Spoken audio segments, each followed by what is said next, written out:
টানা ৫ জয় নিয়ে উঠতে থাকা আর্জেন্টিনার সামনে এখন মহা পরীক্ষা। মিশরের বিপক্ষে হারতে হারতে বেঁচে ফেরা আর্জেন্টিনার মুখোমুখি হচ্ছে শক্তিশালী সুইজারল্যান্ড। হারলেই বাদ আর জিতলে সেমিফাইনাল, এমন গুরুত্বপূর্ণ ম্যাচ শুরুর আগেই ফলাফল ফাঁস করল জ্যোতিষী বিড়াল। এবারের বিশ্বকাপে নিজেদের প্রতিটি ম্যাচেই জয়লাভ করেছে আর্জেন্টিনা। তবে দিন যত যাচ্ছে ততই কঠিন প্রতিপক্ষের সামনে পড়তে হচ্ছে দলটিকে। সবশেষ মিশরের বিপক্ষে অবিশ্বাস্য কামব্যাকে হারতে বসা ম্যাচও জিতে যায় মেসি বাহিনী। মিশরকে হারিয়ে এবার কোয়ার্টার ফাইনালে মুখোমুখি হচ্ছে সুইজারল্যান্ডের। এখন পর্যন্ত দুই দলের দেখায় 5টি জিতেছে আর্জেন্টিনা আর 2টি হয়েছে ড্র। তবে আর্জেন্টিনাকে এখনও হারানোর রেকর্ড নেই সুইজারল্যান্ডের।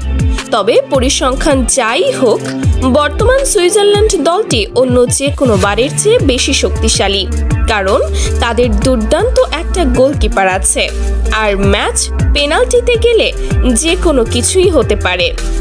মাঠে নামার আগেই এবার মহা গুরুত্বপূর্ণ সেই ম্যাচের ফলাফল জানিয়ে দিল জ্যোতিষী বিড়াল।